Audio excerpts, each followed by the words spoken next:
Hi everyone, Susan Tran here for Women's Wednesday. We are going to try and crack the code on crypto.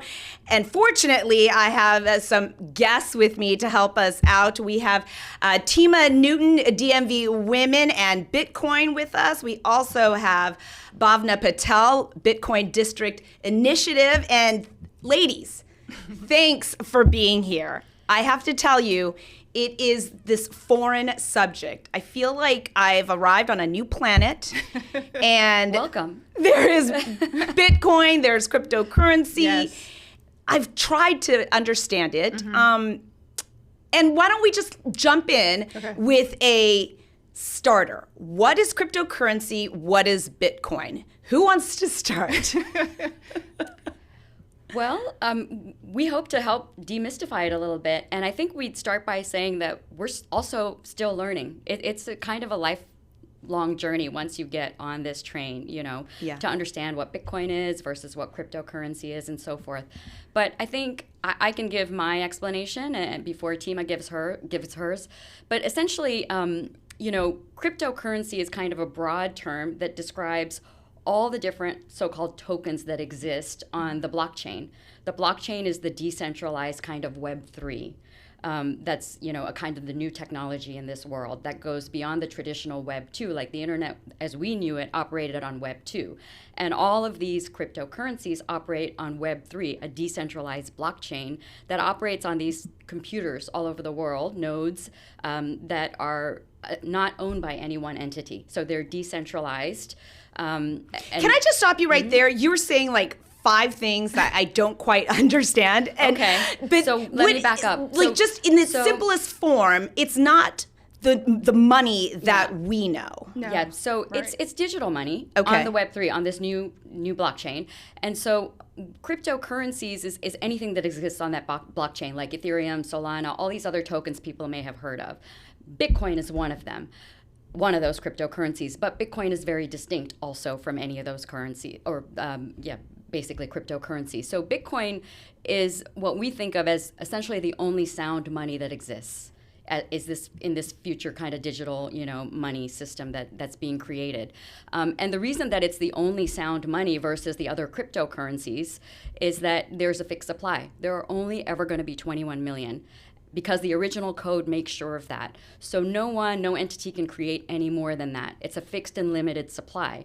And that's the number one distinguishing factor of Bitcoin versus the other cryptocurrencies. Those can be printed by the different groups that govern them because they have different codes and protocols. So that's my one angle to introduce it. And Tima may have another way to explain it. Yeah, so Tima, I think in the short notes, it was just basically digital money. Yes, correct. And if your mom or your third grader, your niece or someone is asking you this, how would you give it the simplest form? What is Bitcoin's cryptocurrency? Right. So for Bitcoin, I would say in the simplest form, it's literally, I can give you something without a middle person being involved. So it's just digital money.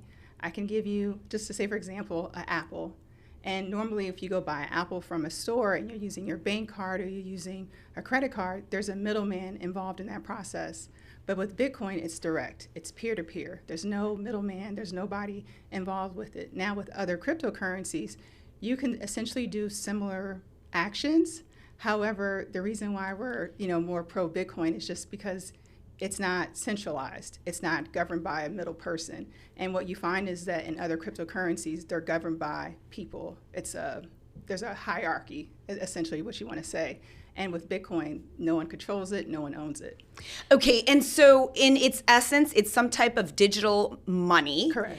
That you can have, yes, that you can use. Yes. The government's not involved. There's no middle person involved. Right. How do you get it? How do you buy it so that you can use it? So there are a lot of various ways that you can buy Bitcoin and other cryptocurrencies. There's different exchanges, as we call them, and you can literally attach your bank account. You can buy it peer-to-peer. I can ask Bhavna, hey, do you want to sell me some Bitcoin? And with these different exchanges, you just set it up where essentially it's like you're purchasing an item, which is essentially this digital money, Bitcoin, and it comes onto either you keep it on the exchange, which we don't recommend, or you transfer it to what's called a cold wallet. Okay, and so now you have Bitcoin money, and so you could get it from someone, you can purchase it with US dollars. Correct.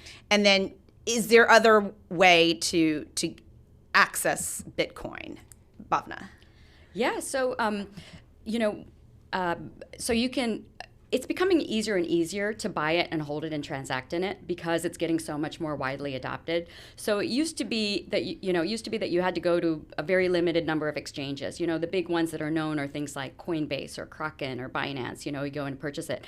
But now people may not realize it. You can buy it directly through your PayPal wallet or Shopify or in your Venmo wallet. So it's become that mainstream. And then, for example, businesses, if they're using, like, for example, block technology for payments, it's automatically enabled to transact in Bitcoin. So it's actually becoming very simple in technologies people already use to own it and transact in it. It does sound a little bit like it became a little bit more feasible once we started attaching things like PayPal and Cash App. Yes. Before that, it just seemed very nascent and scary, and I'm never going to get my money or see my money again. And it's kind of like how you described in the beginning. Like when I first heard about it, it sounded like rocket science. Like, what is this? What do I do with this? How do I use it? But now so many other companies have come out and are offering services where you can essentially buy Bitcoin through the service and also earn what's called Satoshis, which is the smallest unit of Bitcoin, by using it. Okay. Yeah. When we come back, we're going to dive into more on why you guys are so focused on making women understand cryptocurrency and Bitcoin. So we'll be right back. Thank you. Thank you. Welcome back to Women's Wednesday. We are talking about Bitcoin, cryptocurrency. We have Bhavna Patel and we have Tima Newton. Thank you so much for joining us. And the importance of this topic is that you guys are very much based in educating women and encouraging women to be part of this exchange and this form of currency. And why was that so important? And Tima, why don't I start with you on this one? So essentially what happens is like in this area, it's called the Bitcoin District Initiative. And they've had a variety of events, community events, workshops. And Bhavna and I were pretty much, between us and another woman, we're like the only women that were present at these meetings. So this year in January, there was the launch of a new restaurant/bar called PubKey, which is a Bitcoin accepting bar. And I had already said to myself, hey, I want to start a women in Bitcoin, DMV event community. And the president of Bitcoin District Initiative told me to approach Bhavna, and I approached her and she just said, let's do it. Just because we were seeing so little women participating at these events. Yeah, and Bhavna, why is it important to get women engaged in crypto and Bitcoin? Well, it's so important because Bitcoin is going to be, in our minds, and it is already moving that way, kind of the future financial system. A part of a future financial system, this digital financial system. And so we really feel it's important for women to inform the development and implementation of that system. And so what we're hoping is that this is a gateway to get women to come in and start talking about it and get more comfortable with it, answer all their questions. But eventually we want them then to kind of flourish and go to broader meetings, but beyond meetings, inform whatever their sector is, and ultimately, like whether it's financial services, whether it's academia or policy. This future, financial system is being built right now in all of those areas, and we want women's voices to be there. That's why we wanted to start from the grassroots and get them involved now. That's interesting because for such a long time, women were so secondary and kind of dismissed in so many arenas, and especially in finance. I don't even think it was the 70s until women can actually get their own credit cards or loans. And so what is it about engaging women that might look a little bit different? Well, I think like when we notice at different meetings, we tend to value relationships and like real life experiences. So like when we're talking about our journey in Bitcoin and our journey with buying Bitcoin and the different mistakes that we made, we tend to relate a little easier to each other, and we like to hear those stories. And not to say like the gentlemen that are in Bitcoin are very welcoming, they're very nice, we have great times, they're very accepting. But I think sometimes when you have that, camaraderie of another woman, you're a little bit more open to express yourself. Yeah, and what I would say is like it's subtle things like emphasis areas. For example, women are more interested to come in and talk about things like, how can I live off of Bitcoin, or what does it mean for my financial security or sovereignty? Whereas, a lot of the meetings right now can be very technical, like, the technology behind the latest wallet or software or so forth. So sometimes it's just a slight topical area that draws them in initially, and so we can offer that welcoming space and the topics that will bring those women in initially and then give them the confidence to go in everywhere.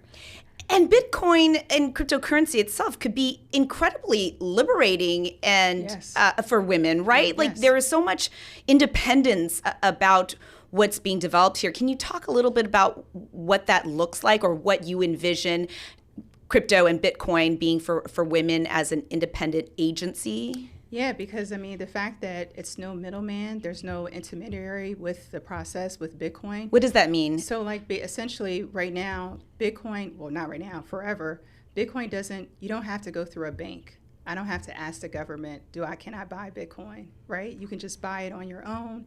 You can do whatever you choose to do with it without having a fee attached to it, where if I use the bank, they're going to, tax on a fee. And if I use this credit card, there's a fee associated with it. And I think that with the independence factor with women, it's liberating because right now everyone's chasing, you're going against inflation, right? So it's just like for many women and people in general, you're earning money, but you can see your dollars earning less. And just like with Bitcoin and the idea of being able to, it's Bitcoin, one Bitcoin is always one Bitcoin. So you're not going against inflation. Your money is growing. And I think that as more women are advancing in their careers or doing more, just into all sectors of, finance, government, you want to see your money go further. And I think that's what Bitcoin does. And can you explain a little bit more? Because while one Bitcoin is one Bitcoin, it is being traded. So the value can fluctuate though, right? Am I getting that right, Bhavna? So the reason the value looks like it fluctuates is because it's being measured against dollars, currency. And it'll look different if you measure it against, let's say, the Iranian currency right now, which is under war, or like other currencies. And so that's why it fluctuates depending on how it correlates to its value in dollars, just like the price of a house. Gotcha. Or the price of a gold coin. Yep. And so it's really that simple. And that's why we say one Bitcoin is one Bitcoin, because it's like saying one gold coin is one gold coin, or one house is one house. It just looks like the price changes because of how the dollar fluctuates against it. And it's traded, but only in the sense it's just like people buy and sell homes, or buy and sell gold. You buy and sell Bitcoin. It's exchanged like a commodity, essentially. Okay. But the value, does it fluctuate less? I'm trying to wrap my head around that. I don't know if are we getting too technical, but. So the reason it looks like it fluctuates is because it's still a newer, let's say, sound money, newer commodity. Gold's been around a long time, and homes have been around a long time. So their price change, it looks more gradual. Gold looks different lately because you're starting to see what real inflation can look like. Bitcoin is just still younger. It's newer. So it looks more volatile because of the way that it's bought and sold in terms of its supply and demand dynamics is more volatile as a newer, let's say, technology. Now, 20 years from now, that volatility is going to go down. It's not going to look like it goes up and down so severely, just like anything else that matures. 50 years from now, it's even going to be less so. It'll be more stable. More stable. All right. Yeah. All right. Bhavna and Tima, we're going to be right back. And when we come back, we'll talk a little bit more about all the places we can actually use Bitcoin and cryptocurrency. Right. So stay with us. You're watching Women's Wednesday. Thank you. Angles. Welcome back to Women's Wednesday, and joining me today are Bhavna Patel and Tima Newton, and you are the women in the district whose sole goal is to educate people about Bitcoin and cryptocurrency, get women specifically engaged in this new marketplace. One of the reasons why this topic came up is because I wandered into a new bar, you mentioned already, Tima, PubKey. Yes. And he was like, you can use your Cash App to buy Bitcoin, and if you pay your bill, it's 21% off. Yes. And I thought, okay, if you told me that there was this easy entryway, then now it's more manageable. Have you noticed that that's what people are better with engaging with Bitcoin or crypto? I think as it's, from the Bitcoin journey, as it's like, because it was started in 2009 and now we're in 2026, that it's just become more accessible, right? You now have cards that function as literally debit cards where you can use it to buy Bitcoin. You can use your Cash App. And then the incentive that most vendors give you are they're charging you less because they don't have the transaction fees as if when you're normally paying with your debit card or credit card. And that's major. Yeah, and was this just recent? Because Bhavna, I know that you mentioned PayPal accepts Bitcoin. Are you able also to purchase Bitcoin using like your own bank card and use it, and like Cash App? So if you use your bank card, you do have to go through an exchange to buy it, you know, and get it, or link it to your PayPal account or something and purchase it through that. So yeah, those would be the way. You still need like a little bit of a gateway to get to the Bitcoin, but they're very easy now in almost everything that you use. And certain online banks will offer a Bitcoin specific wallet and a Bitcoin specific card you can use. Okay, and so once you use your Cash App or your PayPal and you buy so many percentages of Bitcoin, because I know we can't afford one at this point, then you can use it on like your Cash App. Let's just use Cash App because that's the one I use. At restaurants and stores, like a regular card. That's right. Regular. That's right. And you're paying that vendor or directly, like the farmer's market. I'm buying my apples directly from the farmer in Bitcoin if I want to. People don't realize it, but when you pay with a Visa credit card, you're not paying that business directly. You're paying Visa or MasterCard, who takes a fee, who then pay the vendor, who then take another fee from that vendor. So it's Visa that we're all transacting with, or MasterCard. And with Bitcoin, I'm transacting only with you, the other party. And what recently just happened, what's happened recently is Square has enabled where all vendors can accept Bitcoin. So if you go to a vendor and they have a Square, which is, literally looks like a Square account, you can use Cash App or whatever preference you have to pay with Bitcoin, and you can use your Bitcoin to pay that vendor. Did you find that when that happened, when Cash App and Square, which are quite popular, especially at farmers markets, boutiques, little shops and restaurants, that really opened up the door to so many people saying, oh, okay, I can try this? Yeah, I think that we just went to a restaurant before we came here, and they had accepted Square. And I think that it's just telling people, hey, you can accept Bitcoin. And I think it's still like a implementation process. It still takes people used to, hey, can I accept Bitcoin, and moving their machine to allow you to do that. But I think that it opened the door for that people like us can have that option to use our Bitcoin. I would say it's made a huge difference, because before, we call it removing the friction, for both people and businesses. Yeah. And makes a huge difference, because just even last year with Bitcoin District Initiative, when we were trying to get small businesses to accept Bitcoin payment and teach them about it, it was a hurdle because they still had to download a separate app or a separate wallet, and that just seemed too technical and too much. Right. And as soon as it became integrated into systems they already used, whether it was, Square or Cash App or whatever, then it was, no worries, we're going to do it right away. Yeah. So it immediately changed the whole paradigm when you remove that friction of being able to use it in ways that you're already familiar with. And that's becoming more and more common now. Businesses are turning around, and more financial services are offering that. And that's what I found is that once you said, okay, well, you have Cash App, you can just buy, some of the Bitcoin, and then you can use it, and then we'll give you a discount. Right. That also kind of then, I'm in this, and if I want to tip my toe into the more intricacies of Bitcoin, say, then we're looking at something totally different, right? We're not using like a bank to get it. Correct, right. And I think it's also makes it easier because what we say in our community is you're orange pilling someone. So, because Bitcoin is the color's orange. So it's just like it makes it easier for that transition because it's not as technical. It's not where we're talking about kind of like the blockchain and wallets. It's just literally a device and something that you use every day. Most people use Cash App a lot. Yeah. So it's just like just to be able to do that with the tap of a phone, a QR code is just very easy in terms of just getting more people to accept and understand Bitcoin. Right. And what I would say about the next level, the first is showing how easy it is to use it and transact in it. And then the next level once your orange pill, let's say, would be then, what is it? Why is it sound money? Yeah. And then you think of it as a store of value. So how do I now use this to also protect my financial future? And that's where the next step comes in, and where you can get into some of the more technical things, like how much do I buy? How do I store it? Right. Like what's the technology, these wallets I use to store it safely?